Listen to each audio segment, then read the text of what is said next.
Hi. Hi guys. Hi. Welcome to the Fight Directors Roundtable. I have a couple of things that I just want to say before we get started.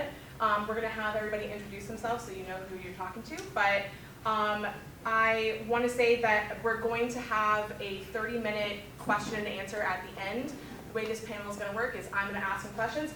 They're going to bullshit, and then they're going to give us their incredible wealth of experience. That's what I meant to say. And then at the end we will have questions. So if you have a question based on something they said, feel free to write it down, and then we will address it at the end. Okay? All right. Does anyone have any questions before we get started? Incredible.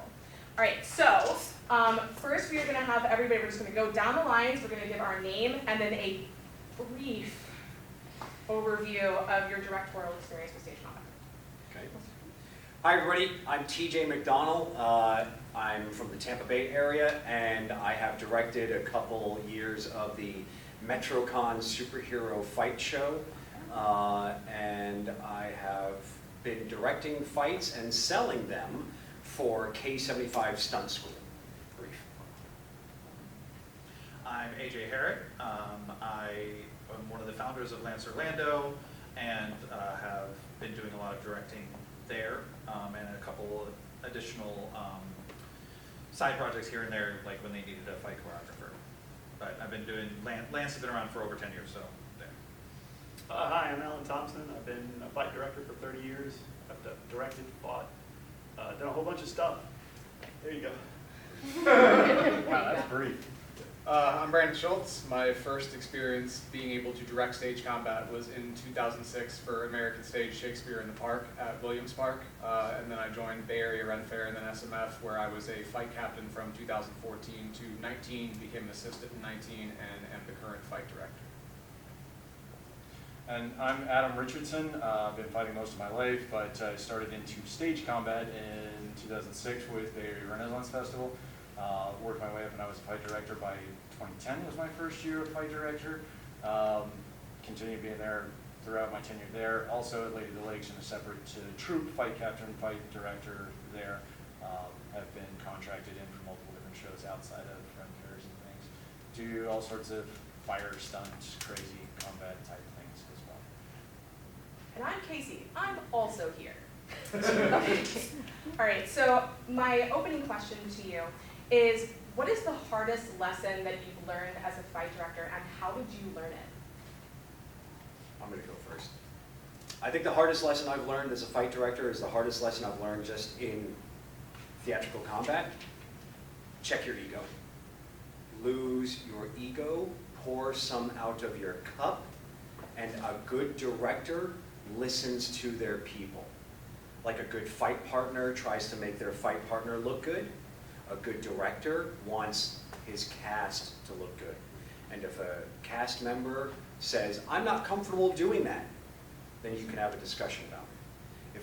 If a theatrical combatant says, yeah, but I can do this, then if it's safe, you can have a discussion about it. But you are not the end-all, be-all voice, and it is my way or no way, Dr. Doom style. Like, just be open, check your ego. For me, it's kind of the same, but also sounds the opposite, confidence. I don't mean confidence as in making myself feel better or feeling good about myself about it.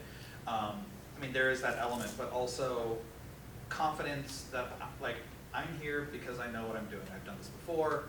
I've been doing stage combat all my life. I do know what I'm talking about.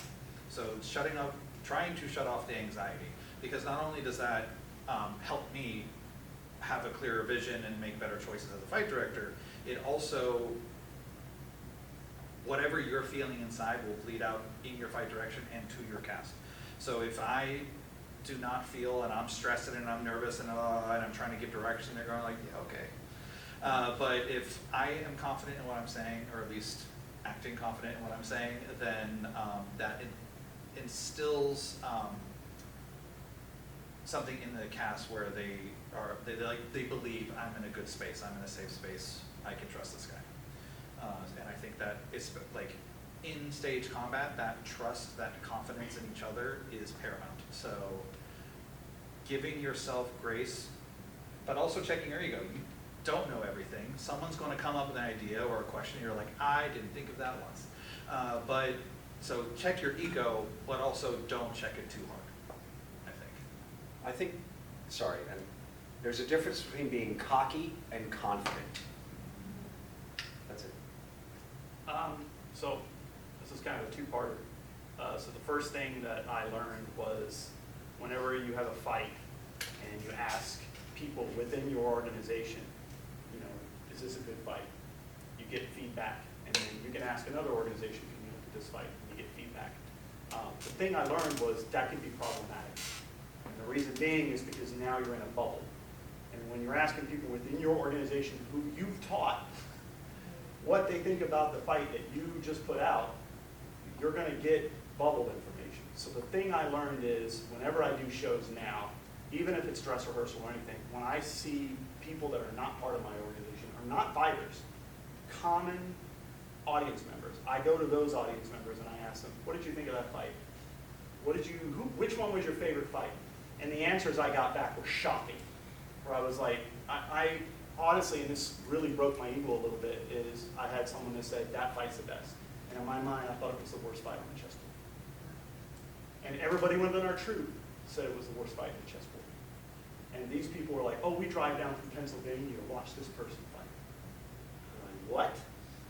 And so it made me realize I need to talk more to my audience and their view of what my fights look like that I'm giving them than the people within my own bubble. The second lesson I learned is when I get feedback back that I completely don't agree with, I have to ask myself, what are they really trying to say? And I'm going to give you guys an example. We had a fight that was the most phenomenal fight. I mean, huge spacing, great footwork, big hitting, all of this stuff. And these are amazing fighters. They have their own fight production team. They're phenomenal. And this fight won Fight of the Year, and it was mind-blowing. And I had somebody give me feedback, and they said, yeah, it was all those things, but let's be honest, it was dangerous, and they would have hurt each other. And my instinct and what I said that day was, no, they've practiced this 1,000 times. They don't know what the hell they're doing. I know this fight is safe. That was my reaction. But then I thought about it, and I'm like, what are they really trying to say? And so when I thought about it, I'm like, what they're saying is they could not enjoy the fight because they were worried about the safety of the fighters. So what could I have done as a fight choreographer within that fight to make it feel a little bit of safe? And when I reviewed the fight, I said to myself, when the blades were connecting, I should have told them, polish up the ending so it has a little bit of a pop, so it shows a little bit of control, even though the rest of your body was out of control before that. And instead of just dismissing the thing that I thought was stupid. Yeah, mine's kind of actually piggybacking off of both of those. The first one being that sometimes we'll have new combatants come out to our fair and they'll audition, and they've literally never done this before. And we do what we call show and tells at the end. You know, you show us what you learned, we tell you how to improve it. And sometimes one of the newer fighters who've never done this before will have like a note on something. And the main feedback from the rest of the fighters is like, who are you to give notes? You've never done this before. Realistically, that new person is the closest thing that you have to your average audience member because they've never seen it, they've never done it. Maybe take their opinion into consideration. The second thing is because I'm a little empathetic and I love my people and my performers like we all do as directors, and we don't like to see them in precarious positions. We don't like to see them hurt. But the biggest thing that I've learned, and it's taken me years to do it, is that I cannot bear the full brunt and the full weight of injuries and missteps. There's always a voice in the back of your head saying, how could I have prevented this? Did I train them well enough? Did I teach them well enough? Did I not give them the note that they needed? And their injury is my fault. Maybe not 100%, but there's a percentage of yourself as a director wondering, how could I have presented this? I can't step out from backstage and guide your hand. I can't lift your shield up for you. When things go awry, it becomes the responsibility of the combatant to take the training that I've given them and their own reaction time and awareness to be an active participant in their own safety at all times. I will take a percentage of the fault if I need to, but it's taken me years not to lose sleep and go home in tears because somebody smashed their finger, and that's on me. It's taken me years to learn that a portion of that has to be on you, and it's been tough. I'm gonna start off by saying this is tough, because one, I want to answer the question. Two, I want to expound on things that they're saying, because everything they're saying just keeps bringing up so many things. So first off, like to what Allan was saying a minute ago about that fight coming off as dangerous and people being worried about that. Branden's first year at Bay Area, we were doing our show and tell kind of a thing. We were doing it was actually dress rehearsal, right? When we were doing our fight for that, and we were flying. It was very, very fast, to the point where people afterwards thought we were out of control and dangerous and they were worried about it. But the two of us were so completely honed in, we were on point. It was great. It was perfect. It was exactly what it needed to be. And then so you have to learn to trust your people with that. And that's something, I do crazy, stupid shit all the time. I have been injured so many times in so many different ways. And yeah, that could be on the director, but it is also very heavily on the performer doing it. They need to know themselves, they need to know what they're capable of, and they need to train their ass off to do the things that they're trying to do. And as the director, you need to be able to say, yes, I can see that you can do that, I can see you're there, well, let's work with this. This is what TJ was saying earlier, we can have that conversation. But as far as the most important lesson that I learned, or the most difficult lesson, is how stressful it is to be a fight director and deal with all the BS that's flying at you. So as just a stage combatant performer, your bubble is a lot smaller. It's very easy. You can focus on your fight. You focus on the little things that you need to do to make your fight better. But as you become a fight director, you have to start really honing in on the big picture, making sure everything fits together correctly. But you have to also deal with, so I'm very, very much a people pleaser. I want everybody to be happy with me, and I don't do well if they're not. And you start having problems because sometimes people are not performing up to the level they need to be, and you have to be able to talk to them and help them either improve, or you've got to make cuts. I hate cutting people. It is so difficult for me to tell somebody you're not up to quality, I'm sorry, we need to pull that fight. But then you also have directorship above you. You are typically working for a Renaissance Festival who has a full ED or full company level directorship. And so you're dealing with bullshit coming down from them and stress and anxiety coming from your fighters, and it is overwhelming at times. It's very hard to be able to handle a lot of that. You've got to learn to off-gas. You've got to learn to step away from all of that. And yeah, you're going to take it home with you. You always do, but you have to be able to find ways to let it go. And that's really, really difficult to do. And there were times, like I nearly quit one year because of some of the BS that came down from up top. I was so pissed off at what they did to our fighters that I was ready to go, and ended up having to have some serious conversations with the leadership above me on how they needed to improve and treat our people. It's tough to deal with all of that stuff. So stress is a major factor as being a fight director. And if I could just add to that real quick, somewhere between Adam and AJ and TJ, of the confidence, the cockiness, and the stress. Everybody ever seen Saving Private Ryan? Complain up. Don't complain to your people about what production is doing. Don't complain to management about what production is doing. It makes it seem as if it's killing your confidence, and then it kills their confidence in people who are also their bosses, because they're above you, so they're also their bosses. If you have a complaint, like Adam said, he had to talk to production about the way production was treating his fighters. He didn't go to his fighters and bitch about the way production was treating them. It's always more professional, and it seems to get things done when your complaints only go up. Actually, yeah, just to expand further on that too, because sometimes your fighters will come to you about issues. And I forget who had said it. Listen to them, take the feedback, grow from that, learn how to correct things, because there are going to be times where as a director you may not realize what your choices for the show are doing to the fighters. Like if I ask somebody to go do this move or go try to these things and it does not work for their body, they know their body better than I do. So we need to listen to them and make changes. Using that and what Allan was saying, taking notes and complaints from new people, listening to your people, you are an advocate in both directions. Don't just complain and bitch about your other production team members that you're disagreeing with to your cast. Don't complain and rile up other people from what other people said. You are a moderator in two directions, and it's important to keep that in mind. The more that you're bitching, complaining, and riling yourself and them up, is going to spread like a wildfire throughout your cast. And then the more you're doing it with the production team or higher about someone down in your group, then again, the confidence is lost, and they are now seeing someone from a different lens based on what you said, not what's actually happening. So remembering, like, always listen to feedback, but also know what to take from it. Like he was saying, like, what are they really trying to say? And that is the message. If you need to pass it on, that's what you need to pass on.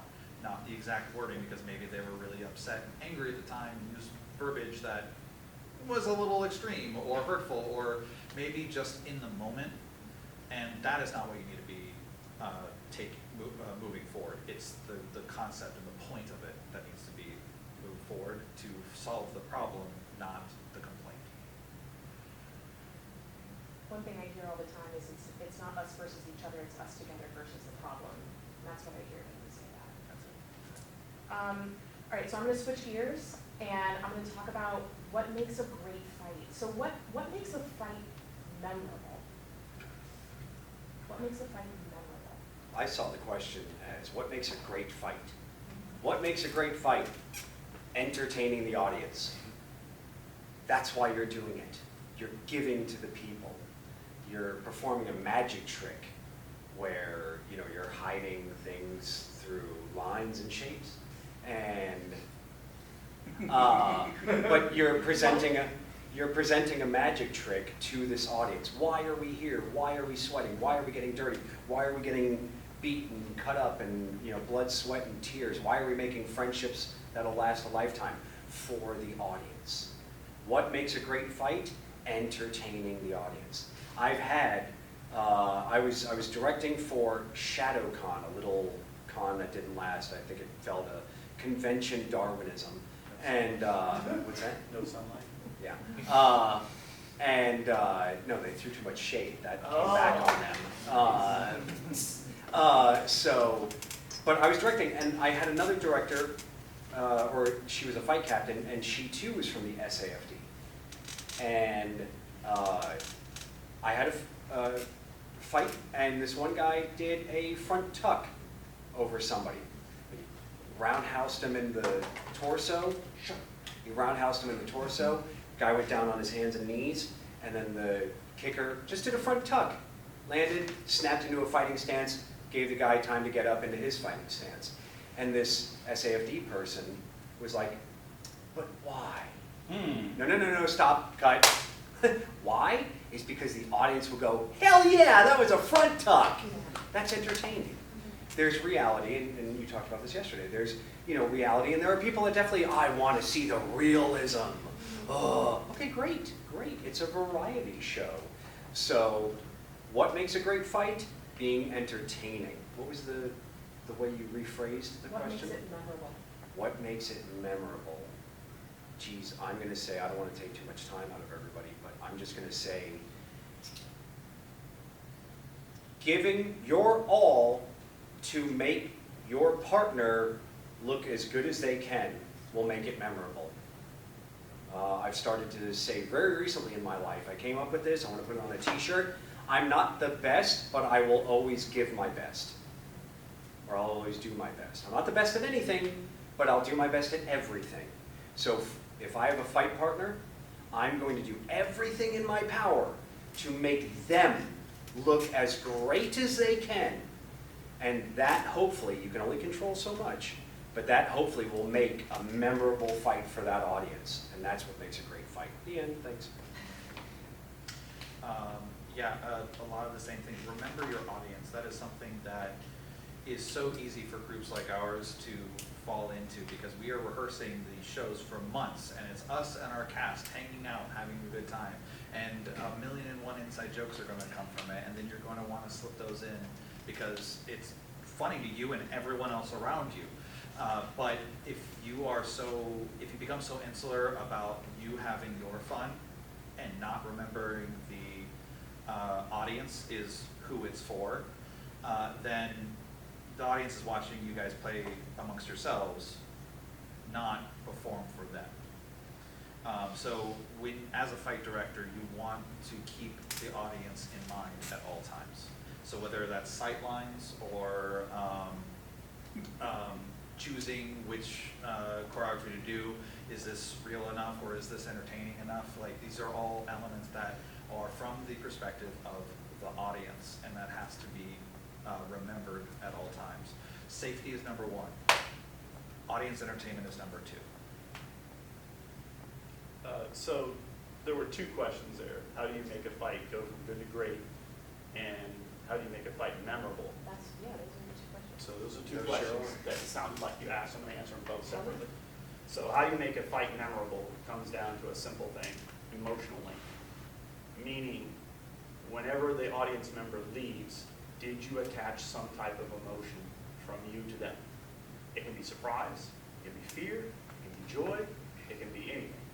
Because an emotional link will last longer than their memory. So that's how you make a fight memorable.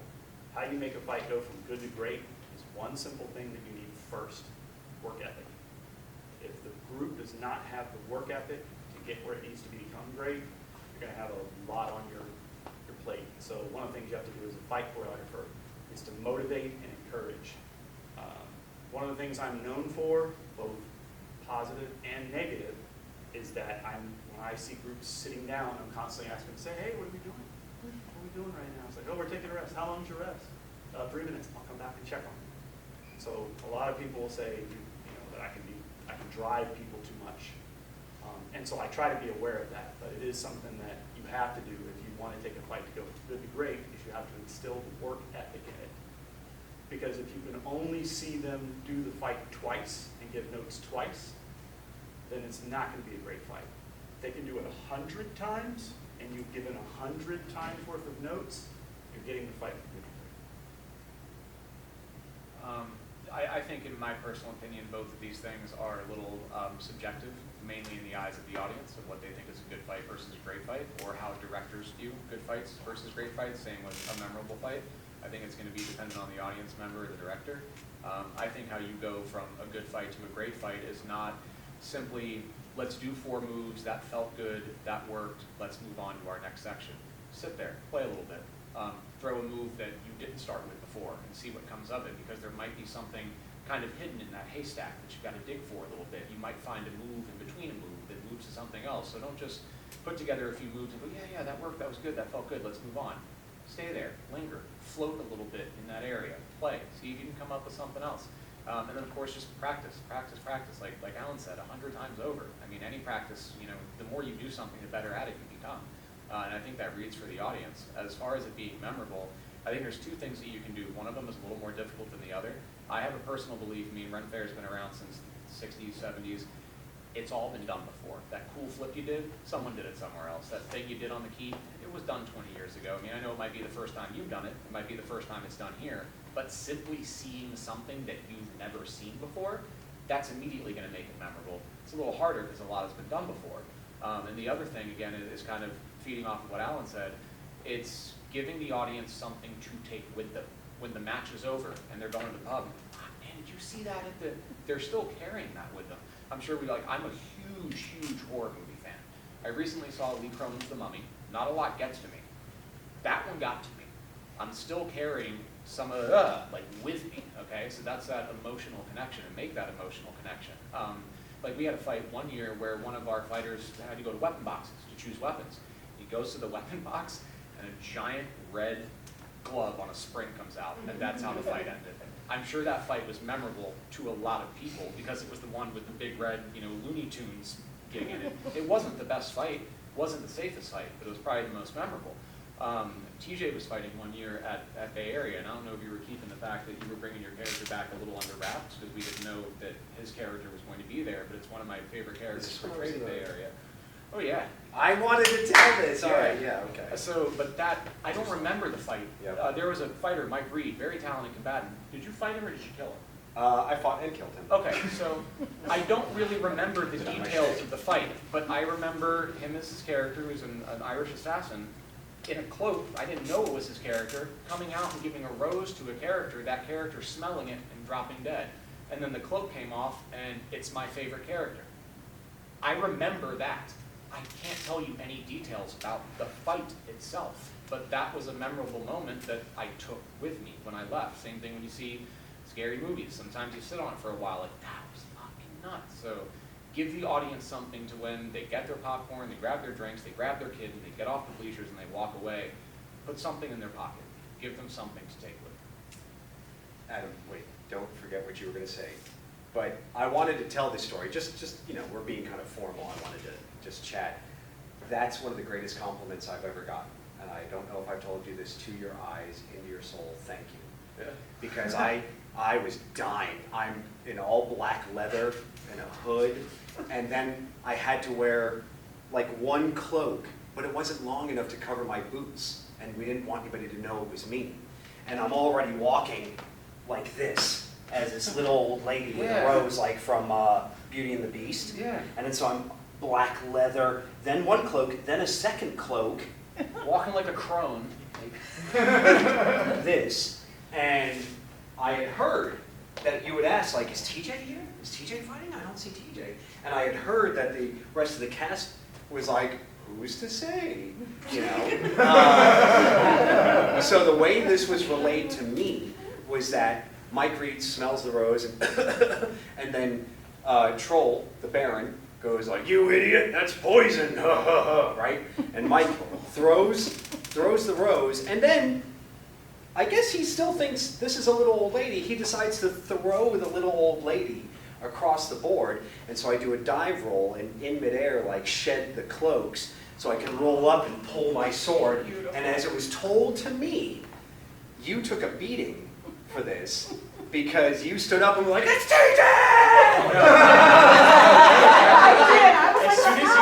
As soon as you did that, exactly what I did was I stood up and went, fucking Dublin! like it was like my favorite wrestler just came out for WrestleMania. It was, and Yeah. I remember that, and I take that with me.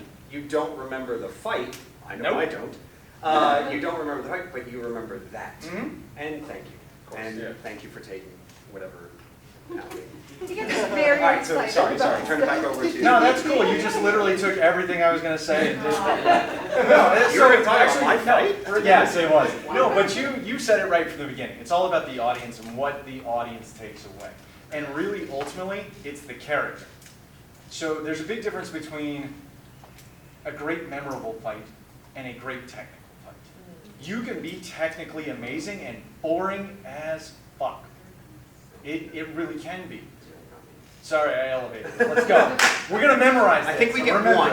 All right, that was my F-bomb. We're done. Okay, sorry. You mean memorable as heck. There we go. So with the character work, like clearly the character is what drove that memory. In fights, it's really hard to remember technical work. It's hard because it's going fast. There's some subtlety in there. There's lots of interchange in play and movements. And that's awesome to watch for people who love technicality. But most audience members are not technical fighters and they don't pick up on that stuff. And there was a year, so for the character work stuff, the same year that Branden was there the first year, we did this stupid, crazy, dumb thing where we were randomizing our fights. We had a tournament show and we were randomizing who would fight each other in the first round, who would fight each other in the second round, and then it would always end up with like kind of the same people winning to get to the finale, which was myself and a good friend of mine. And he was going to do the final win, he was getting the final win, but I was so much better at working the crowd. Now, all of the fights were amazing, technically good fights, very entertaining to watch. But at the end, I'm the heel, he's the face, and the audience loved me and didn't care. And it's because I worked the crowd so good that they got behind me even though I was the douche. And people remembered stuff like that. And characters like, hopefully you came to Bay Area and saw Aloysius, our potions master. That character is so memorable because of all the fun little shtick he did. Yes, Jed was an absolutely amazing fighter. My first, pardon me.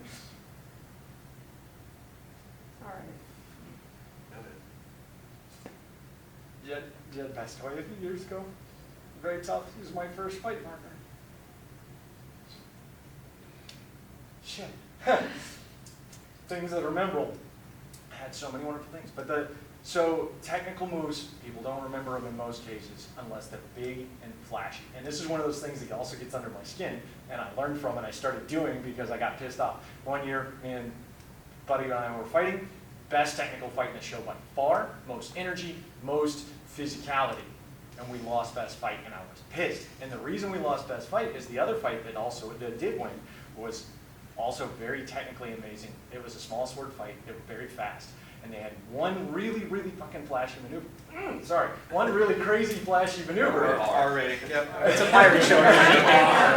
And one gentleman did a one-handed cartwheel where he was upside down with his small sword over, and the other one's down like underneath. And it's the coolest, most yin-yang scorpion, I don't know, whatever it was. It's gorgeous. And everybody lost their mind because of how cool it was. And it is memorable. Those kinds of things. You can still make memorable moments in your fight, even if it may be super technical, it may not be, but those moments where you can make it either really flashy, really funny, all of that is your character that drives that home and makes people remember and cheer their butts off when you come out of nowhere. Sounds like emotional link. Yep. Well, Bam! that's what I was going to say. It's emotional link. Why was that emotion? Where did I get that emotion from? Why was it so memorable? Because of that character. Why did that character give me that emotion? Why was it memorable? Because of the story that was told in that moment. What happened to that character? Or what did that character do that was so memorable that it created this emotion that lasted long after the fight? So it's know the audience, play to the audience, and then give them something to take with them. Right. I want to talk about chess matches specifically.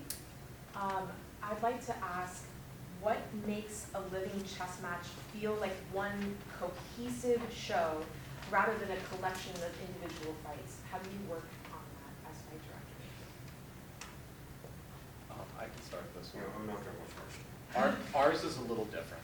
At SMF, we portray historical scenarios with historical characters and historical timelines. So that kind of, the story that we're telling on the chessboard is the historical battle as close to how it happened as we can make it happen. So we have our endings written out for us. We already know who's going to die and who's going to win. We already know the consequences of victories and losses and where that leads to marriages and collapsing of nations and changings of banners. Our story is kind of pre-written for us. So a lot of our character-driven fights, in the end, every single fight is furthering that story that we're trying to tell. And that story on the chessboard is also the theme of our fair. So that fair theme, the story is told on our chessboard, and we need our combatants and characters to make that story happen in a historically accurate manner. You've obviously got a little bit of artistic leeway in the way that you make that happen, but we need you to die, and the way this person died was from an arrow to the neck, so we need to find a way to shoot you in the neck with an arrow. So all of this is kind of written out for us, but again, it's our chess matches is a little different. So my opinion is probably not the best opinion on that, because I think in the way that we do it, we simply have it like a little easier. We know what needs to happen, when it needs to happen, and exactly how it needs to happen. So I'm going to take that and go from the opposite perspective, because working at Bay Area Later Lakes, we got to build our own stories and do all those kinds of things, so we weren't restricted towards historical accuracy. And the biggest thing I would say there is, some kind of from lessons learned, is keep it simple. Especially as a fight show story, if you start adding too much complexity, you're going to lose your audience. And this is also the same thing within an individual fight. Keep it simple. Too much talking, especially if they're not able to hear you, if it doesn't make sense. Like if you fight for 2 seconds and then you have dialogue, and you fight and you have dialogue, it's disjointed. It causes people to lose the fight. They lose interest in it. And so one year with Bay Area, we had one where we had this whole big side switch where half of the cast on each side switch sides because of it was just a change in heel and face and it didn't work. It was overly confusing, overly complex. Know your story, figure out your beginning, your middle, and end, but try to keep it simple. You can certainly have amazing, wonderful reveals, as we just talked about, but those are simple and straightforward. It's a great emotional punch without having to think too much what the heck is going on. So that's the thing. Keep it simple and drive from The 18 of us loved it. We went out there as a big crowd, and we're cheering for the Baron, the Black Keys, and the black side, and they switched. So now the Baron's running the white side, and the Baroness is running the black side. As soon as the Baron got up to go to the white side, we got our asses up and walked with him. Scott was not happy with us. And that's good, because you do have diehard fans that come, they learn your character, they love your character, they come back years, and they're like, ah. And I mean, like, Sunny didn't remember who I was. She was like, oh, that's the kilt guy. They used to come see the kilt guy. Sure, that's cool. That's very memorable thing. I don't have a problem that they don't know who I am. Who I am? It doesn't matter. Nobody knows who But, I am. so you have people that do that, but there are, for the majority of people that are coming to see your show, it's probably the one and only time they're going to see your show, at least that year. So keep that in mind, because that added complexity works really well for people who are on the inside of those inside jokes. And if they're not, it's what the heck is going on? This is very confusing. It does not make sense. Make sure your storyline makes sense. AJ, do you want to say it? I'll say it. So, way I've been looking at it, we've done a lot of shows together as Casey's the creative director, I was the fight director, and like one of our guiding lights was simple story, complex characters, and interesting fights. The story overall, the thing that you're following, we want to know who the bad guy is and the good guy is. Who are we cheering for? So a lot of people like to cheer for the bad guy, so have a bad guy. But like the conflict is pretty, make it straightforward, and then flavor that with interesting, unique characters, if you can. Like if you're working with historical accuracy, yeah, you already have a lot already written for you. If you do have the freedom to write more or adapt or change to the story, then do so. But if a lot of our audience, they're coming to be entertained. They're not coming to do homework. A lot of them are probably been visiting the pubs all day. So very complex stories are interesting for like going to see a play, and that is the whole thing we're here for. But I'm at a festival, I'm drinking, I'm eating, I'm trying to see a whole bunch of different things. When I come see yours, I want to be able to I know what's happening and I enjoyed it. So keeping the story, the plot simple, and then make it interesting with your other elements. Could you repeat the question? Sure. What makes a living chess match feel like one cohesive show rather than a collection of individual fights? Okay, so there's a lot of answers to that question. So I'm going to go through technique, because that's kind of my wheelhouse. So one of the first techniques in making sure that happens is costume. If the costumes are disjointed, that's going to create a problem within when people are seeing characters fight and what have you. So your costumes are very, very important to making sure the show unity works.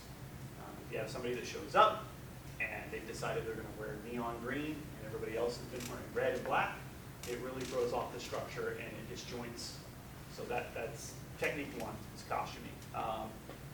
Technique two is something you can steal from stage shows, and they do a really good job with this, is they involve the cast in all the action that occurs.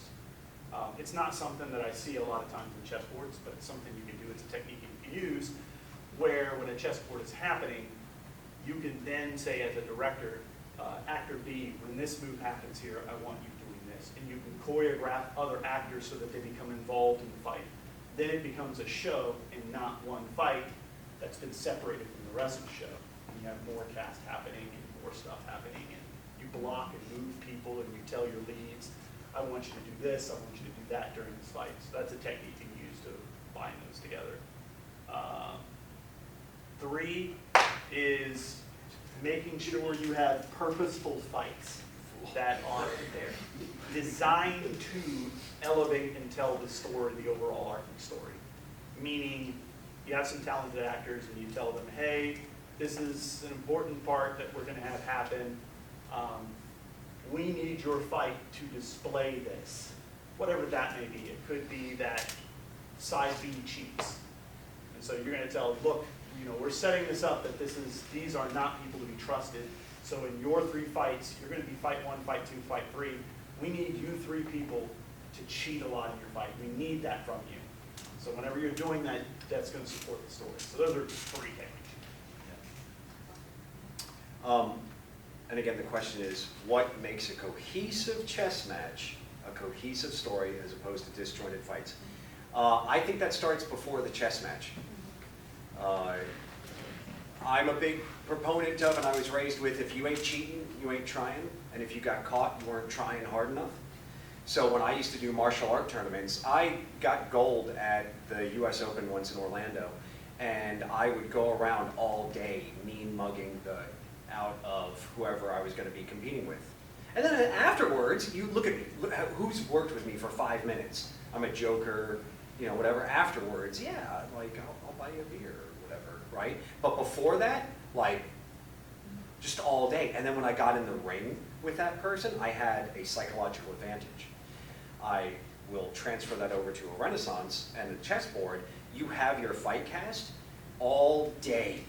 Promote your cast as the director. Promote your cast to go around all day and say, the French are coming, or whatever the storyline is. The Baron is trying to seize land, and whatever. And if you'd like to know more, come at 3 o'clock. Whatever. You're setting it up before they even sit in the stands.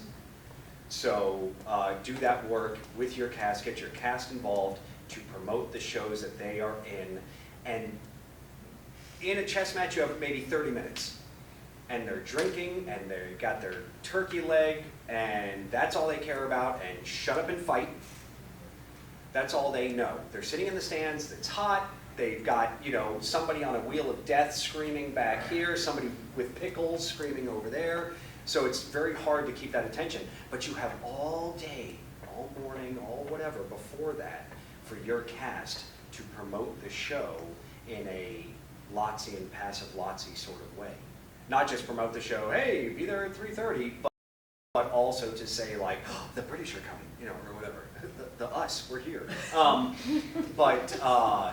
So that's it. Like, that goes along with that, cheat and try and, setting up the fight before you step into the ring, setting it up, getting that psychological advantage, and then, to go off of something Allan said, there are maybe 2 people. In the average chess match fight, average I said, there are 2 people, but everybody around is not only reacting appropriately, oohs and ahs, and hey, that's cheating, and oh no, wait, don't do that. There, you are contributing to that fight, so long as you're not taking focus from the fight. But I was taught by, he's still alive, I don't know I'm going to do this, but Joe Stevenson, I don't know if anybody remembers that madman. That actually says a lot about me. But like, we interact with the audience. It's like, oohs and ahs, and can you believe that? Cheer like there's beer in it for you. Come on, and maybe getting a little anachronistic. It depends on your director and stuff like that. But you can have your people as the director not only interacting inwards, so long as they're not taking focus, but then also interacting outward to draw the audience in. And last year I played a character. I fought in a tournament-style show, and it's exactly what I did. I was maybe the 5th fight. So all the fights before me, I was oohing and eyeing and haying and hoeing, but at the same time, I would like make little comments to the audience, waka, right? And so by the time I stood up, I had a corner of the audience that was all for me, cheering for me, because I was interacting with them, so long as I'm not taking focus from there. I like to integrate, I'm very big on story. Like my last workshop was what story does your choreography say between you and your character?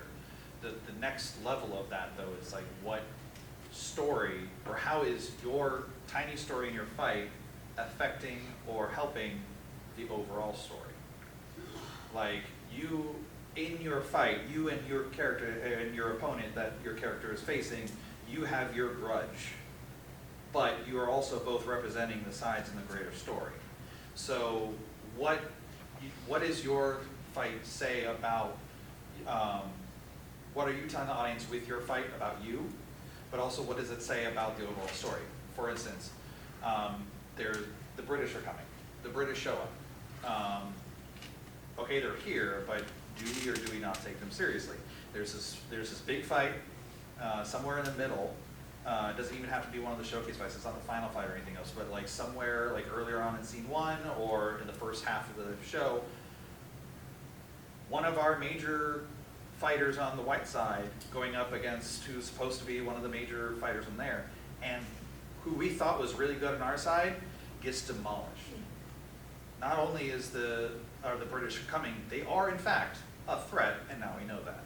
And so that it speaks to the story more than just they also had a grudge. It was personal, but also we have to take all of them seriously now. So now there is more to it. The more you can integrate your story of your fight into the story of the show, all these pieces, fights, dialogue, characters, they are all elements to tell the overall story. So they all need to be doing that. And if you're telling your story in your fight that is a lot of fun and interesting to watch, but like, what the hell does that have to do with anything? That breaks the immersion, that breaks the integration, cohesion. So try to tie them together.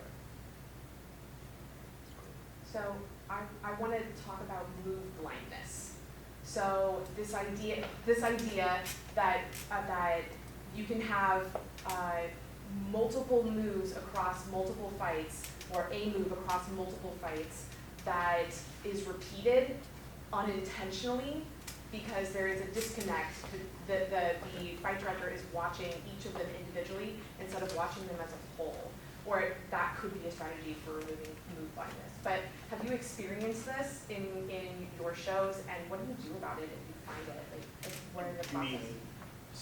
We've had 16 kicks in the nuts, is that what you're talking Yes. about? This entire chest, every single one of them has a kick in the nuts. Yeah, I thought that was just one fight. we have had. Yeah, we've done that. John Griffin, the Rochambeau, they just kicked each other in the nuts. Fell on the ground, stuck in their thumbs, and then one person slapped the other person and got up. But yeah, as a director, you have these groups of people that are rehearsing. And you guys are rehearsing, and you guys are rehearsing, and you think it'll be great if I throw a nut shot in there, and then completely across the field or park or wherever we're rehearsing, warehouse, whatever, you guys think, wouldn't it be awesome if we threw a nut shot in there? And it could be over here like, we're going to show these people how vicious your character is with this nut shot. And over here it could be like, wouldn't it be so fun, just funny, if we threw a nut shot in? And now I have 2 fights in my show with nut shots. Yeah, for me, I'm just very direct. I see a bunch of nut shots, I'm like, hey, you Yep. gotta take that nut shot out. Same. I'm like, because I have 4 other people that are doing nut shots, so. But as a director, it's my responsibility to If I walk get pushed around. back, I usually say, I trust that you guys can do something better because you're talented. I do the same thing, and I try to look at it as which nut shot tells the better, like tells the story more. Yeah. Which nut shot actually helps the overall story. Yep. Or like biting. Biting is another one that I had a couple years ago, where we had a couple people who wanted to do this surprise thing and bite. Okay, that character in that fight does a bite, and they are kind of feral as a character. This one takes a bite, but it doesn't quite make sense. It was just an opportunity to kind of get out of the hold or something like that. It was something different than the stomach or the foot stomp that we see a lot. Sure, I get that. That tells a story. That was a choice to have something different, which is a valid reason, but I'm going to keep the story. I need you guys to find something else. So how do we prevent it as directors, or what do we do about move blindness? It is our responsibility to be checking our individual fights. That's good, that's great, that's cool, that's not safe, don't do that. Okay, everything you're doing is wrong, whatever. It's ego. So we're doing that in rehearsal. We're setting that up in rehearsal. We are responsible for seeing you what's safe and what's repetitive in rehearsal. So we nip that in the bud well before we ever get to like dress rehearsal. Yep. Yeah, kind of playing, I mean, they've said it all. I'm very direct with those type of things, like Allan said.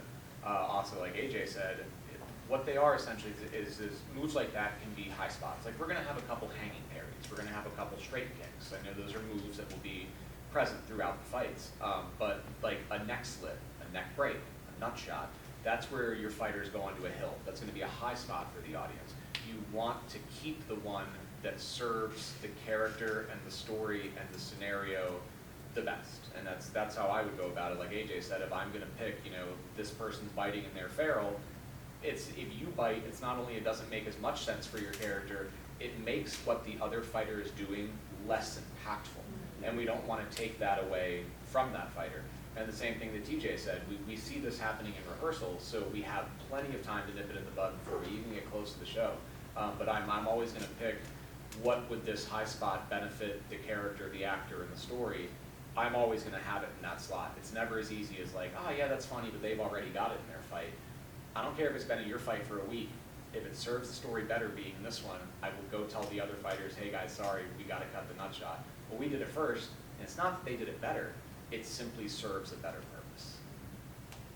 Yeah, I got two things off of it. One, finding it, catching it, watching it, seeing it. So obviously, as a singular fight director, you might watch your fights, you might see them at different times, you may not remember necessarily that something's there. So a good leadership of a fight show is always going to have multiple people to begin with. You should have at least a couple ADs or fight captains that can help watch and keep track of things too. So it's not always necessarily going to be the person at the top who notices. It's going to be other people that are going to be helping pointing that out. And everybody has different thoughts and feelings on how to be able to do that. And of course, being direct and trying to, sometimes you have to excise a move completely or you can modify it. And I prefer to modify things as much as I can.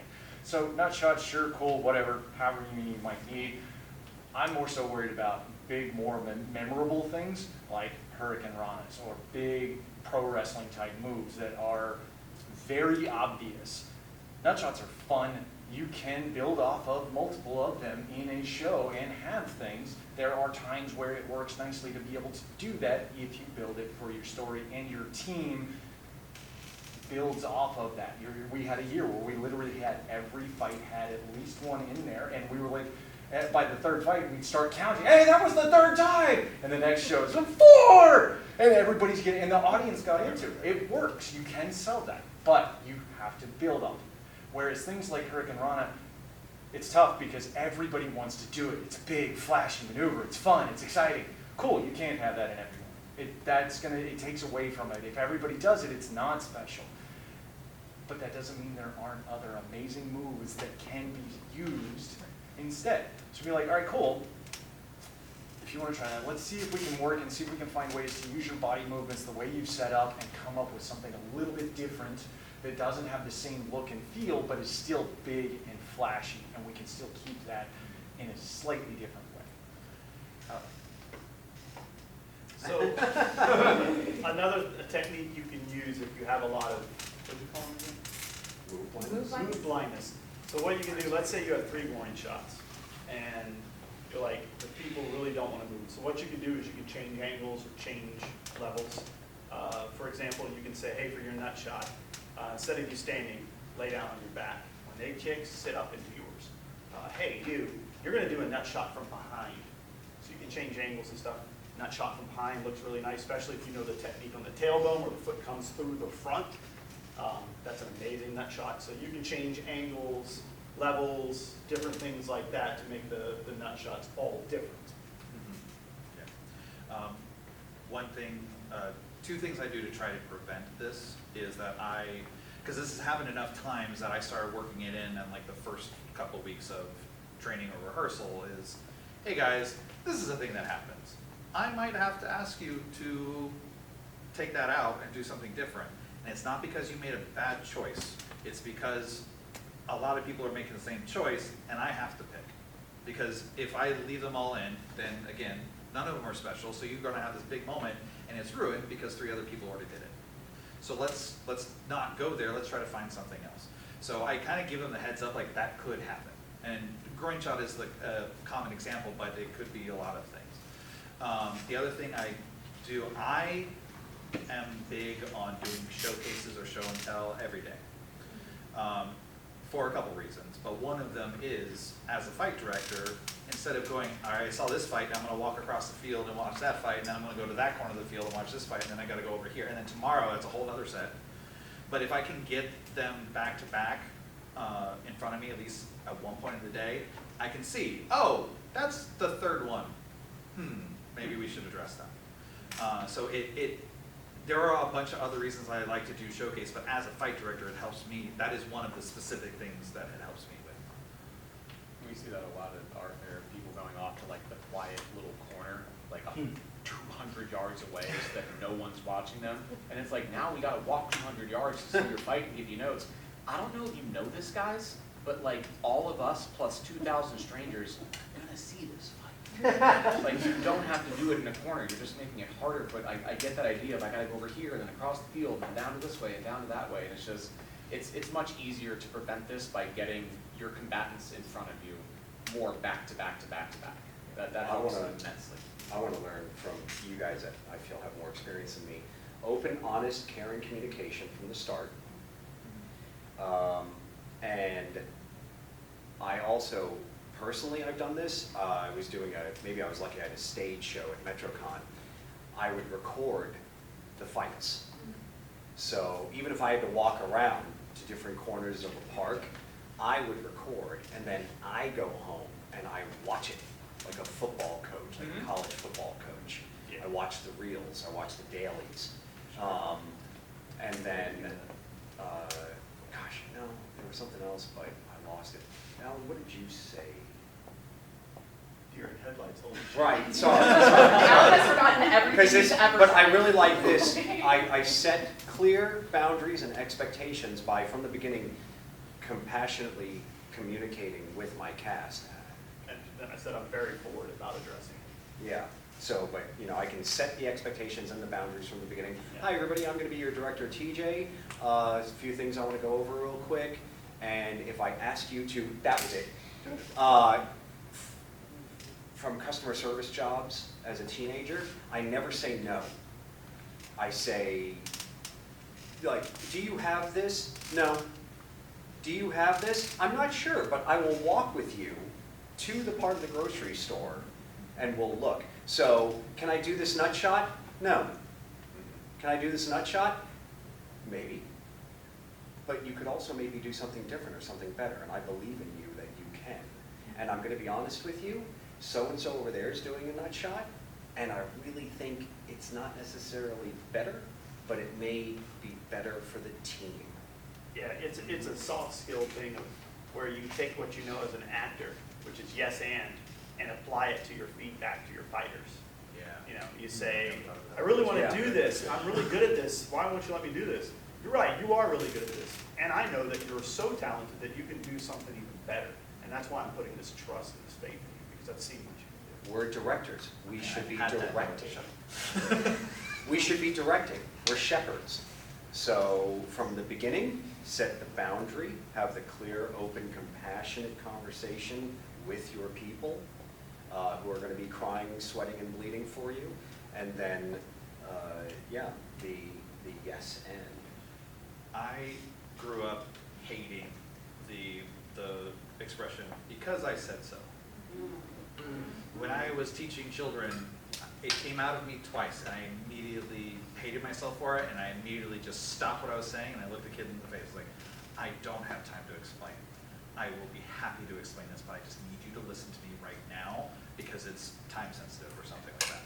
But otherwise, when I try to give a reason and I see like someone is like, I don't understand why I'm not, I know, because I haven't told you why, and I'm going to do that. I'm not going to just make a decision and be like, follow my orders. This is why I need to make this change, or this is what I'm looking at. Both could be right, but I want this for the show. Because ultimately I am the fight director, and so when, okay, we have two good options now. The one that you wanted to go with and the one that I came up with that we tried both, they both look good. Now I'm going to make the call on that one because it serves the show better. It has nothing to do whether or not your version was good, or if your version was safe, or whatever. It's literally just comes down to vibe check almost. And don't be afraid to ask for time, especially if you get hit with something that you're like, shit, I don't know how I need to answer this. It's a simple thing to do when somebody hits you with something and it hits you with that. Either you become defensive, or you all of a sudden are in your own feelings because you don't have the knowledge to give them what they want. The best answer is, I know this is important to you, so if you give me the time, I'm going to give you the answer that you want. That's a good question. I need time to process. I'll get back to you. Yeah, just, so give yourself time. And then you can go talk to people on your fight team or the director and say, hey, I got hit with this. I didn't know how to answer this, or I'm not sure I can answer this right. And now you can collaborate with people. And then they can all workshop with you. And then you can go back to that person and says, you know, hey, what you said was very important, so I wanted to make sure I could talk to some of my colleagues.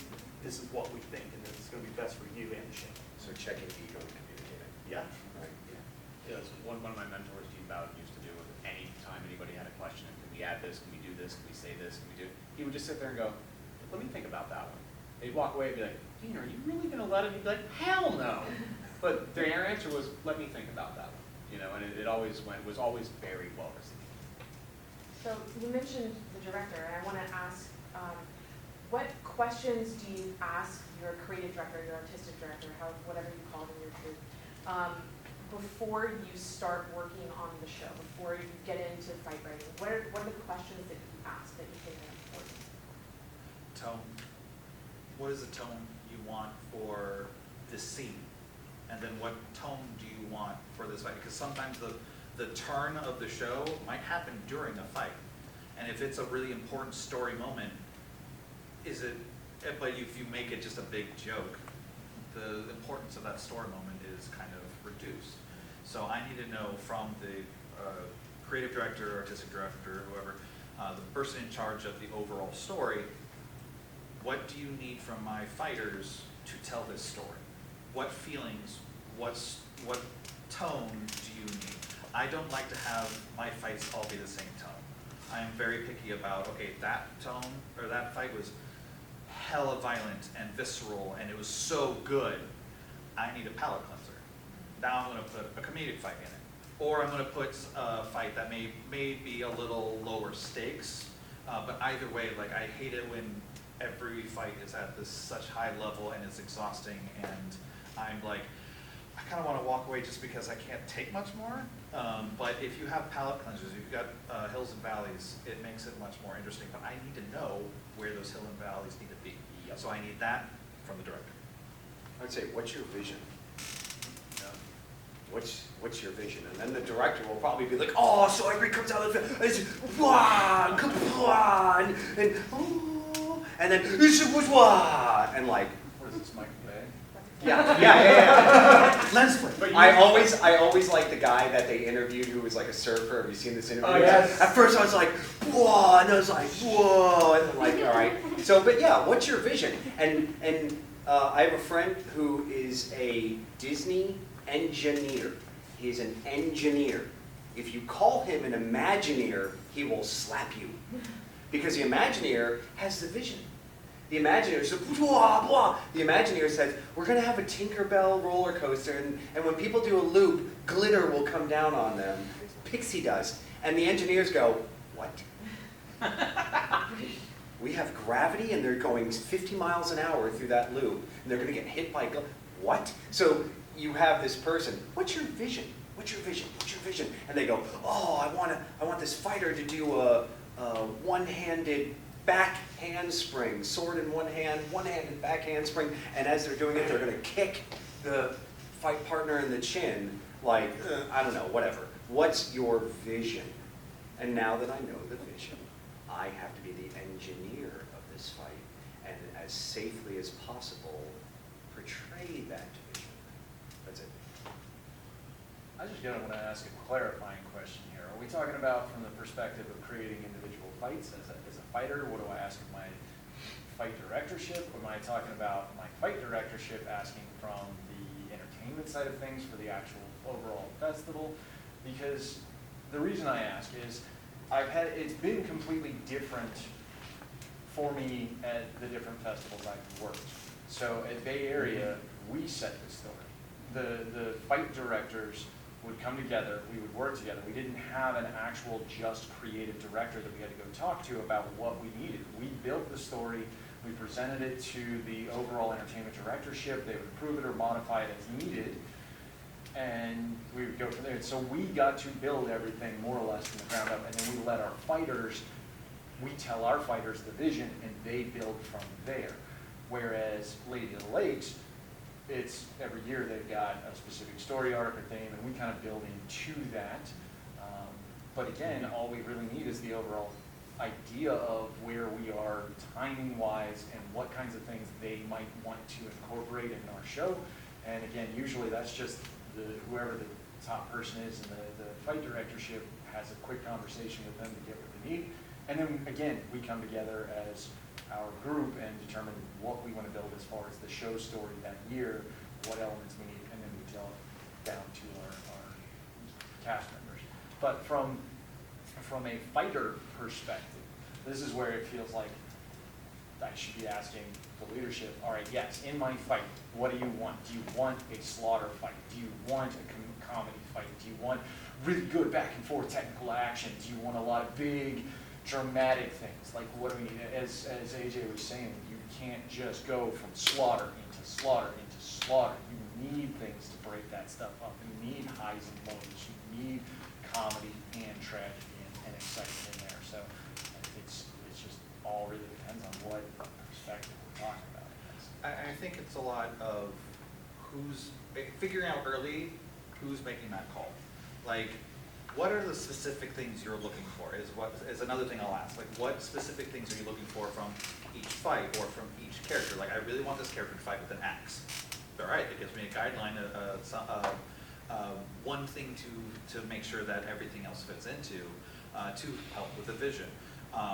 If the director has a lot of things that they want to see, then I'm going to need that list. If the director's like, I have a couple things, I need these kind of emotional moments, but otherwise go, then I get to make those calls. And understanding who gets to make those choices, whether it's yourself as the fight director, the creative director, the entertainment director of the festival, it's all collaboration. And you need to try to get those answers and figure out who is in charge of what early, so there isn't fighting later. It's like, well, I thought we could do this. Well, no, I never wanted you to do that. Why didn't you tell me? Well, okay, well, have that conversation first, and a lot of that is never going to fully go away, but will be absolved. It's just finding out what you need and what else I can do with my own creativity. I think it depends on what medium I'm working in, because I work with directors in stage a lot. I work with directors in chessboards, and I work with directors in movies. Typically, a question I'll ask is, if you were to describe this fight show to someone, what would that sound like? That's one question I ask. And hear what they're saying, how they would describe it, and everything. A second question I always ask is, how much time are you going to give me for a fight rehearsal? Because I want to know that. That's very important, especially with play shows and stuff like that. Because I work on a lot of plays where they're like, oh, you're going to have Tuesday from 6 to 8. Good luck. That's it. That's all you have. So you got to know that time what your director is going to actually give you to work with. And another question I'll ask is, how violent do you want this to be? Are you wanting this G-rated? Are you wanting this to be a bloodbath? What are you wanting? Because it depends on the medium that we're in and what they're trying to do. So that's an important question I ask. For chessboard directors, I often ask them, are you going to be available for my fight team meetings? Because having the director there, a lot of times you'll have disjointed directors that are like, oh no, you just do your thing, I trust you. And I'm like, oh no, I want you there, because then you're going to tell me shit later on and go, oh, I didn't really want that. It's like, oh, it would have been helpful to know that up front. So I try to get them in and be involved early and often as we're coming up with ideas and going, oh, let's do this and this. And the director says, you can't do that because Bob the Builder can't fight until Ward 3 because they don't like Charles, blah, blah, blah. And, oh, here's some more drama for your plate. Things like that. So I try and get to that as much as possible. Other questions I'll ask a director. Let's see. Oh, is there anything that you're worried about this year? Is there anything that's on your mind that is a stress point for you? And make makes you go, oh, this is gonna be something I have to worry about. And then my follow-up question is, how can I help alleviate that? Personality sometimes can be a problem. I know we're worried about personalities and we can discuss it. You know, okay, what's your fear with working with these people that you see coming, blah, blah, blah, so forth and so on. Yeah, I like the idea of vision and tone. Those are two very important things for me, because what I need, luckily enough, my entertainment director is my wife, which makes it harder and easier at the same time. But I always tell her, I need you to give me this. I need you to let me know what you want to see in this moment, and then leave it up to me to make that moment happen. But when it comes down to working with directors and fight teams, I feel like we are kind of interior designers for violence. It's not often that people can see like the finished room. They need to see a paint swatch, and then they need to see a blanket swatch, and then they need to see the paint on the wall, and now they know what they want for frames, now they know what they want for furniture, but you've got to kind of give it to them piece by piece by piece until that big picture becomes apparent. And then there needs to be enough trust between the entertainment director and the fight team for them to let you do your job, which will be eventually swinging open that door and hopefully having a room that they're pleased with. But that's how I kind of view that relationship, as almost interior designers for violence, because we can't just, all right, hope you love it, then walk in and it's all wrong. The colors are wrong, the blankets are wrong, the vibe is off, I didn't want things this heavy. That's why you do swatches and pieces and little test paints and stuff like that until they're like, oh yeah, that's it. The other thing working with David Starrett is sometimes your producer or director doesn't know what they want until you give it to them. They will just say, something's missing. Well, what? You'll give it to you. I don't fucking know. And walk away. Well, what do you want us to? They don't know until you give them that thing. They might even give you like a stupid note, like it's crunchy. Okay, cool, boss. We'll take the crunch out. What the hell does he mean by crunchy? But they take the crunch out either way. But sometimes your director or producer doesn't know what they want until you show them. Or like they have like, I'm kind of stuck on these two ideas, I don't know which one's going to be better, so show me one of them, and then they'll be like, yep, that's it, or nope, that's not it. So sometimes it just needs to be that clever.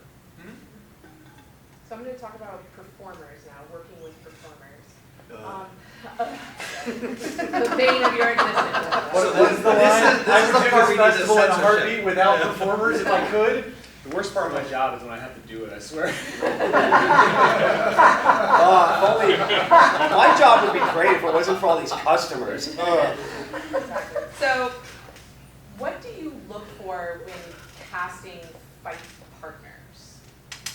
I mean, this can be for a chessboard or in general. I don't know how much flexibility you have as fight directors in your chessboards. You know, sometimes this person has to fight this person, but in the cases where you can pair people, you do have that choice. How do you make those choices, and what does that look like for you? I'm going to take this one real quick, if you don't mind. So the first thing I think about when casting fight partners, the main thing is, will putting these two people together create a safe and cohesive environment for them?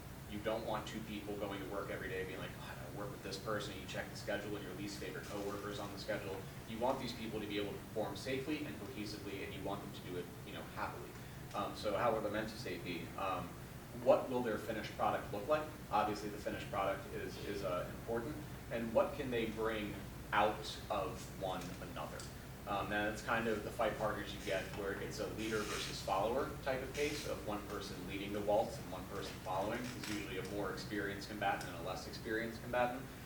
Ultimately, what I would like out of a pairing are two good partners. I feel that there's the nice partner and there's the good partner. The nice partner will, yeah, man, that was great, that worked, it looked good. You're getting better at this, you're getting better at that. That's good. Let's move on. And always trying to let you know that what you've done and how far you've come and the moves that you've chosen and the fight IQ that you're using, it's good, it works. Push them further, and your partner should do the same to you. I think when it comes to having two good fight partners, the one who just says, yeah, that worked, that's safe, let's move on, that's a nice partner. They're supportive, they're nice, they don't make you feel less than or like you're incompetent in anything. But two good partners, to me, are two partners who constantly push each other to create a better product and to be better partners to each other. I think that that is the ideal situation. It's a rare situation, but for me, that's the ideal situation when it comes to pairing, is to have two good partners, not a good one and a nice one, not a leader and a follower. Two people that will encourage each other and push each other to put on a better product. I'll go next on this one. So I think that a lot of what he said is definitely, I would say, part of my second step. My first step is, it's like trying to put a puzzle together and not necessarily do all the pieces fit. So first you have your story that you got to build and tell. You need to know what your ending is. You need to know exactly what you were trying to say with all of the different character work or whatever you're going to kind of build. And so you really need to know what your finale is and what you're leading up to, and then how to build that story along the way. So sometimes the fights start getting preset for specific fighters, where you're like, all right, well, then this character is going to be fighting this character because they don't want their kids to get married or whatever. You know those two people are locked in. You have to remove them from most other fights. Obviously, some people do fight multiple times, but you then start whittling down who's left, and so you start thinking about things like their level of experience. And typically you do want to try and have a more experienced fighter with somebody who, especially if they're brand new, you typically want to try and get a much more experienced person who can work with them to try and help with them. But you also have to take things into account like ego and drama. And I hate, this is one of the things I hate the most about being in fight directorship, is the drama that comes. Because everybody wants to look fantastic and amazing, which is perfectly natural and good, but sometimes, unfortunately, we also need people to be slaughtered, or we need character elements that they're not capable of, or whatever. And even then, like Branden said, sometimes they just may not work well together. So often you have to tweak things and figure out whether or not they're going to be a good partnership. People have different fight styles.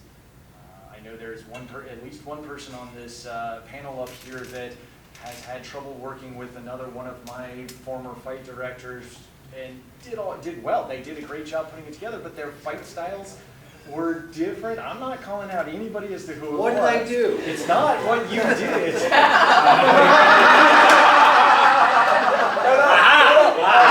So no, here's the thing. It Lawyer. was, and I think actually you were the one that came up and talked to me about this, because it was a very different style of how you worked versus how they worked, and you put on a great fight together. It did what it needed to be, but I'm pretty sure I remember your frustration that you were having in trying to build the fight, because you both work differently. And those kinds of things do need to be taken into account. If it doesn't mesh, you end up having gears grinding and things falling apart. So all of that stuff you have to really take into account. And you didn't do anything wrong. It was just the difference. That's all it is. Yeah. Just one other Obviously, thing. chessboards are easier than stage and film. Stage, when you go into a stage show, I don't know these actors. I don't get paired with them. I just have to put choreography together that the director wants. So it's different. Chess matches are much easier because most of the people I know who they are. I know their personalities. I know their egos. So that part, if you follow his steps that he has forward, honestly, you put it out beautifully how to follow that. And I think that's great advice. If you have to do movies or stage, I'm really sorry for you. When I am casting as a director, the one thing that I'm looking for is undying devotion to my every word. I did. So MetroCon is a stage show, and so I did cast. I had open auditions to see who was going to be playing these Marvel superhero type characters, and yeah, so I have to cast not only who I think can physically perform well, but who can, enunciate on stage, even though we had microphones, who can understand upstage, downstage, things like that. So I found it easier. I could see both ways, but yeah, okay. I think everyone has strengths and weaknesses, and it's just a matter of matching them up as best you can. If two people have the same weaknesses, or then that could be a hurdle as a director, because now it's like, if they both have a lot of ego, or they both like come up with ideas, but they don't like to hear other ideas, you're gonna go nowhere, and everyone's gonna get frustrated, and stage combat is gonna become real combat. But yeah, I try to, like, all these things, personality, technique, experience, these are all the strengths and weaknesses, weapon training, and they all come into account, and it's just playing a match game of which fits best. And there have been times where I've said, absolutely not, please do not cast that person as that character. Because if they have to fight them, that's gonna go terribly for all of us, and please don't. And it's just something you have to just be really honest about. Like, these are people that we know, we hang out with for the last several years, they're our friends, but I know the drama. I know they don't like each other. Please don't put them together. That's gonna be a nightmare for everyone, and the product is not gonna be that good. I know you want to move on, so I don't know if I should say this for the end, but I would like to pick your brains and anybody else's. A lot of times directors will have this idea of, this person is very talented, this person is brand new, and maybe talented. But I'm going to take this person and put them with this person, and they will raise the new person up. They will help guide the new person. That's cool in the gang, but I've recently heard, it's not being for me, but I've recently heard in other shows where some people are getting really frustrated. I'm always the guy they always stick me with the new guy. I never get to shine. I never get to work with that other good partner. You know, I'm good, they're good, and we're gonna, right? I'm always the guy stuck with the new people. So that's just something I want to be cognizantly aware of. And maybe we do move on, but maybe after we can talk, like, is there a solution to that? But I don't want to derail it right now. Multiple fights. I have so many follow-ups to that. Oh, yeah. So yeah, I'm gonna move on to hot takes. So I have two questions that are hot takes that I want to get from you. So what is your biggest pet peeve in stage combat? I mean, rapid fire it for me. Biggest Ego. pet peeve. Ego? Anybody else? Too much dialogue in your face. Shut up and fight.